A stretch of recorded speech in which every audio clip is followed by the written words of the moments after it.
Here is tonight's supper. Soup in the Instant Pot.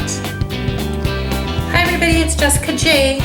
And I was just chopping this lovely dill for some soup when I realized I'm not a very good YouTuber because I'm making this homemade soup tonight for supper with some things in it from the garden, such as these lovely onions that I just cut up and put in the bottom of this soup with some stew beef, and I also have some baby carrots from the garden in here. There's not very many. I also used some carrots from the store,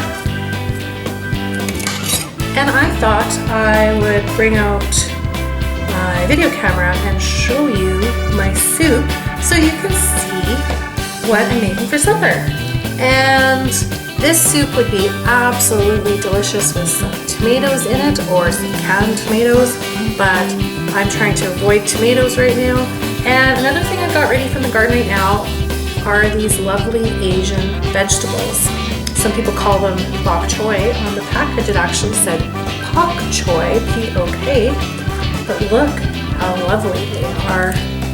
Now the bugs are liking them as well, but that's a good sign, because if a bug didn't want to eat something, then maybe that's a sign I shouldn't be eating it.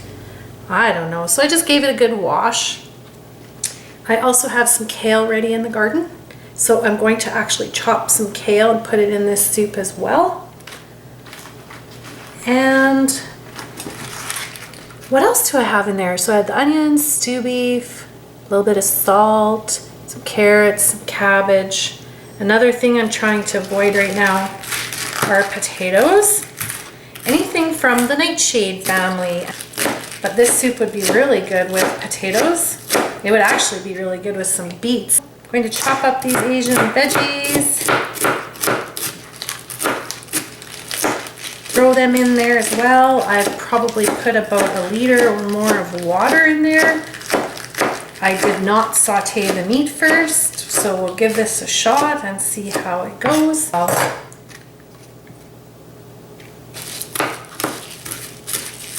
It'll just go down to nothing in the soup, but it'll add some nutrition and possibly a little bit of flavor.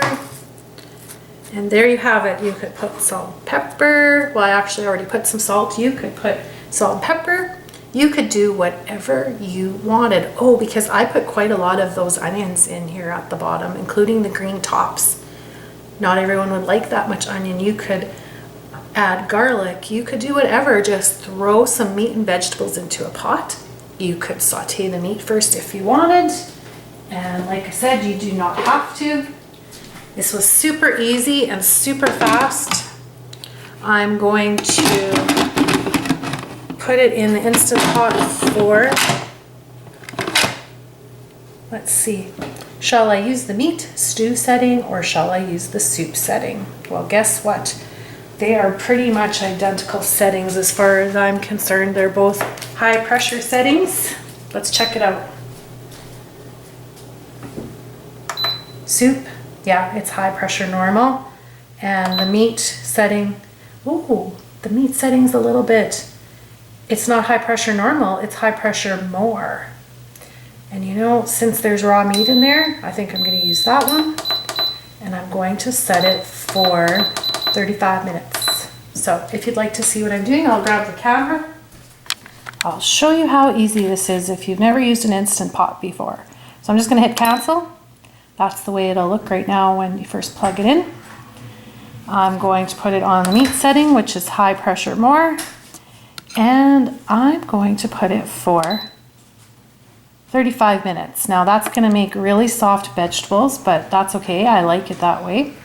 You can do whatever you like with this Instant Pot. If you want to saute your meat ahead of time and then put the vegetables in only for maybe 10 minutes to make a soup, then you'll have nice, firm vegetables, and your meat is already cooked, so you don't have to worry.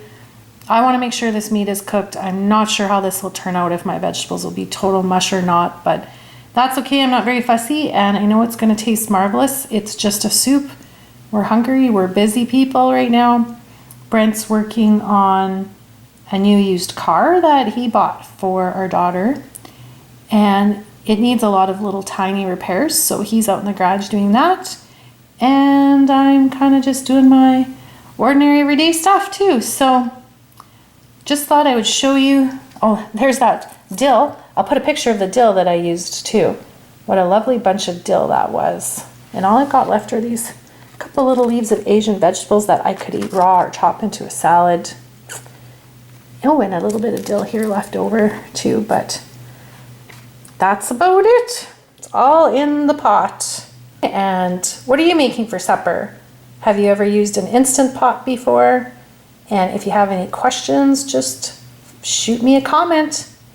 I got this book with my Instant Pot, which I'll tell you is actually a pretty useless book. Anyways, for the meat, it says that the stew meat is going to take 20 minutes per pound. Now, that means I had 2 pounds of meat in the bottom of my pot there. I should probably be cooking it for 40 minutes, but I know that's too long. And to be honest, with the amount of meat I have there, probably even 25 minutes would be fine. But I'm just going to err on the extra side of caution and also make sure that my stew chunks are nice and tender. Lately at the store, stew beef certainly isn't the nicest cuts of meat, that's for sure. They've been kind of tough lately sometimes. But anyways, in this book there's also a setting or section, pardon me, to show you how long to cook your vegetables. And for example, carrots, whole or chunked, 6 to 8 minutes. So my soup, oh look, I have a little piece of dill on my finger. So carrots, 6 to 8 minutes, see? So my soup's going for 35 minutes. I'm going to have very mushy carrots. That's why you just need to experiment with your Instant Pot, see what you like. Don't be afraid, just throw some things in the pot, make some soups, make some chilies. You're going to love them, I guarantee it. And if you don't, well, I guess you have this extra appliance sitting around like some people do. But if you're not using your Instant Pot, it might be a shame. You just have to experiment a little. That's what I think. I'm not sure if it's something you would eat, but I like it. I think Brent likes it too. He pretty much eats anything I make him. Hope this inspires you to use your Instant Pot. And go grab some fresh dill somewhere. Or grow some, even better yet. Grow your own. This was so easy to grow. Okay, I'm going on and on. I gotta go now. Well, have a good night, everybody, and thanks very much for watching. Or maybe it's daytime where you are. Have a good day. Thanks again, and see ya.